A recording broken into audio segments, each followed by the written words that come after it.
এই নিহতদের আত্মার মাগফিরাত কামনা করছি এবং আহত পরিবার যারা আছেন তাদের প্রতি আমরা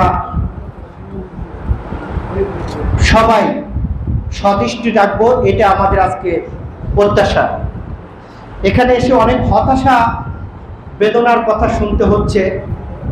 আমি কখনো হতাশাবাদী মানুষ না, আমি সবসময় আশাবাদী মানুষ।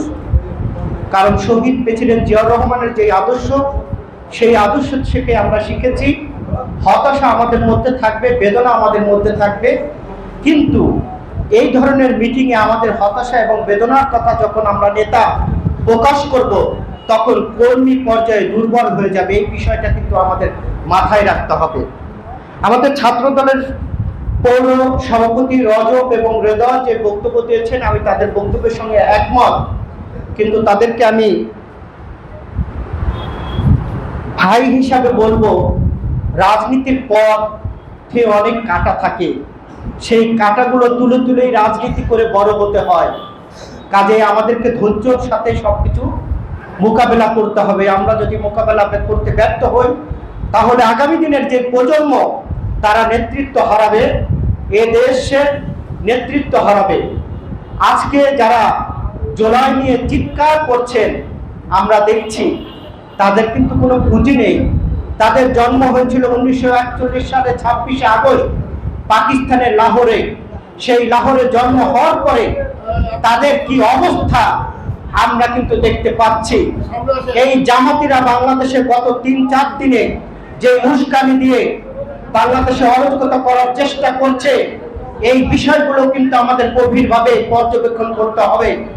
আমরা যদি গভীরভাবে পর্যবেক্ষণ করতে ব্যর্থ হই তাহলে আগামী দিনে আরেকটি কালো অধ্যায় নেমে আসবে, সেখান থেকে কিন্তু পরিত্রাণের উপায় নেই।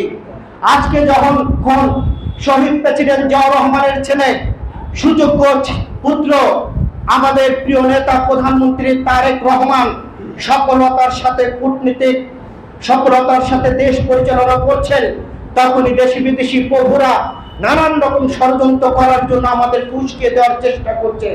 সেই উস্কানিতে কি আমরা পা দেব?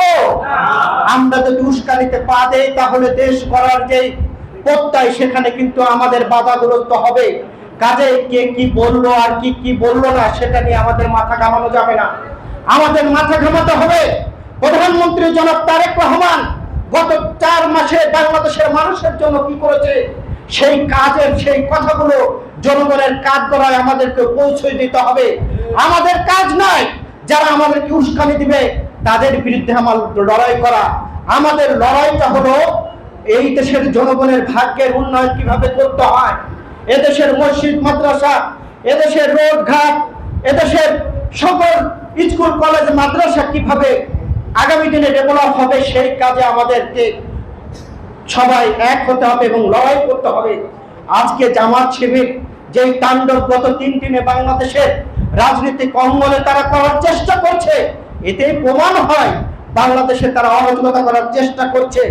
1941 সালে 26শে আগস্ট পাকিস্তানের লাহোরে জন্ম নেওয়ার পর থেকে আজ অব্দি জামাতের যে রাজনীতি, সেই রাজনীতি ছিল সব ভুলের রাজনীতি।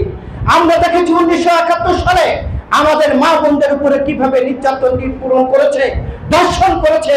সেই যৌবনের জ্বালা আবার নতুন করে 80 বছরের যুবক হয়েছেন জামাতের নেতারা, তারা এখন সমগামীতে লিপ্ত হচ্ছে। তারা আমার মা বোনদেরকে ধর্ষণ করছে।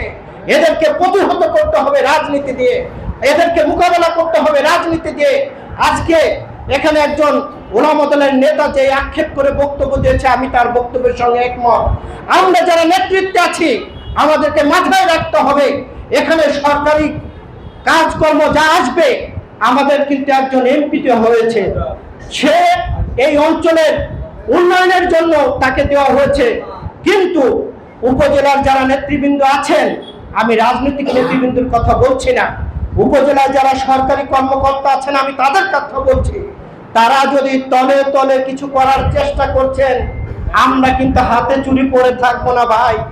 আমরা দেশের জন্য রক্ত দিয়েছি, আমরা জীবন দিয়েছি, আমরা লেখাপড়া করেছি। আমরা যদি চাইতাম ভালো একটি চাকরি করতে পারতাম, আপনাদের চেয়ে অনেক বড় চেয়ারেও বসতে পারতাম, কিন্তু আমরা এদেশের গণতন্ত্র, ভাতের অধিকার, মানুষের অধিকারের জন্য, ভোটের অধিকারের জন্য বারবার কারাগারে গিয়েছি। আমি ব্যক্তি রিপন ঢাকা ফরিদপুর রাজবাড়ী কারাগারে শত শত মামলার আসামি হয়েছি, নির্যাতনের শিকার হয়েছি। এখানে যারা আছেন সকলেই কারাগারে ছিলেন, সকলেই ভালো চাকরি করতে পারতেন, সকলেই ব্যবসা বাণিজ্য করতে পারতেন। আপনারা সরকারিভাবে সুযোগ সুবিধা নেবেন, আমার নেতা কর্মীদের বঞ্চিত করবেন, আর আমরা হাতে চুরি পরে থাকবো, সেটা কিন্তু ভাবার কোনো অবকাশ নেই। আমরা এটা প্রতিবাদ করে যাব। আমরা শেখ হাসিনার চোখে চোখ রেখে প্রতিবাদ করেছিলাম, আর আপনারা আমাদের এখানে এসে আমাদের বিএনপির নেতা কর্মীকে উপেক্ষা করে জামাতের নেতা কর্মীর সাথে তলে তলে আদান প্রদান করবেন, আর আমরা এখানে বসে বসে আঙুল চলবো। এটা হতে পারে না। তুলবেন, প্রতিবাদ করতে হবে। বাঘের রাজ্যে একদিন বেঁচে থাকা ভালো, শিয়ালের রাজ্যে 1000 বছর বেঁচে থাকা ভালো। প্রতিবাদ আমাদের করে যেতেই হবে। গত 17 বছরে যেভাবে প্রতিবাদ করেছি সেইভাবে আমাদের প্রতিবাদ করতে হবে। সরকারি কর্মকর্তা যারা আছেন তাদের উদ্দেশ্যে আমি বলতে চাই, সরকারি যে কোনো সুযোগ সুবিধা আসবে আপনারা আমাদের নেতৃবৃন্দ নিয়ে আলোচনা করবেন, জামাতের নেতৃবৃন্দ নিয়ে আলোচনা করবেন, আমাদের বাধা নেই। কিন্তু আমাদের নেতৃবৃন্দর বাদ দিয়ে তলে তলে টাকা পয়সা নেবেন, আর আপনারা সেই কাজ করবেন, সেই কাজের বৈধতা আমরা দেব, সেটা আপনারা ভাববেন না। কারণ আমাদের চাওয়া পাওয়ার কিছু নেই, আমরা সকল কিছু হারিয়েছি, কিন্তু অনেকের অনেক চাওয়া পাওয়ার আছে। কাজেই এখানে আমরা যারা আছি আমাদের ঐক্যবদ্ধ হতে হবে। যেভাবে আমরা গত 17 বছরে লড়াই করেছি সেই লড়াইয়ের মতো ঐক্যবদ্ধ থাকতে হবে, কোনো বিভেদ থাকা যাবে না। এই বিভেদ থাকার জন্যই কিন্তু আজকে তারা এই ধরনের কাজকর্ম করার সুযোগ পাচ্ছে। কি আপনারা একমত? বন্ধুরা, আমি যে কথা বলে শেষ করতে চাই, তৃণমূলের নেতা কর্মীদের যদি অবহেলা করা হয়, আগামী দিনে যদি কোনো বিপদ আসে সেই বিপদে কিন্তু আপনারা বন্ধু হারাবেন, সেই বিপদে কিন্তু আপনারা বন্ধুহীন হয়ে পড়বেন। কাজেই যারা এখানে আছেন তাদেরকে সতর্ক থাকতে হবে। তৃণমূলের নেতা কর্মী আমার প্রাণ, সেই প্রাণকে কখনো আমরা অবহেলা করব না। কাজে এই বিষয়ে আমাদেরকে সতর্ক থাকতে হবে। আমরা যদি সতর্ক না থাকি তাহলে আগামী দিনে যে ভয়ঙ্কর দুর্যোগ আসছে সেই দুর্যোগ থেকে আমরা ত্রাণ পাবো না। এখানে এক বক্তা বলছেন অনুপ্রবেশকারীর কথা, আমি তার সঙ্গে একমত। আমি কিন্তু এখানে দেখতে পাচ্ছি যারা ফুটবলের নির্বাচন করেছিলেন টাকা নিয়ে, যারা জামাতের টাকা নিয়ে নির্বাচন করেছিলেন, তারা এখানে অনেকেই বসা আছে, আমার চোখে চোখ পড়েছে। আমি তাদের উদ্দেশ্যে বলতে চাই, যারা দলের সাথে গাদ্দারি করে বেইমানি করে তাদেরকে এখানে আসার কোনো অধিকার নেই। সম্মান নিয়ে এখান থেকে বেরিয়ে যাবেন, তা না হলে আপনাদের বিরুদ্ধে কি পদক্ষেপ নিতে হয় সেটা তারেক রহমান বলে দিয়েছে। কাজে দলের সাথে যারা বেইমানি করবে, গাদ্দারি করবে, এই গাদ্দারিদের জন্য আজকে আমরা এখানে ধানের শীষের নাচির ভাইকে এমপি করতে পারিনি। আর তারা এখানে এসে পান খাবেন, খোঁজ গল্প করবেন, মুন্নুভাই যেটা বলেছে আত্মহত্যা করার চেষ্টা করবেন, এই আত্মহত্যা লাগবে না। আমি ব্যক্তি রিপন, আমার আপন চাচাতো ভাই ফুটবল নির্বাচন করেছে, আমি আপোষ করিনি, আর আপনাদেরকে আমরা ছাড় দেব সেটা কখনো হতে পারে না। আমি যে কথাটি বলে শেষ করতে চাই, জামাতের একটি পুঁজি আছে। কি পুঁজি? বাংলাদেশের যতগুলো আন্দোলন হয়েছে সকল আন্দোলনের মূল কারিগর হলো বিএনপি।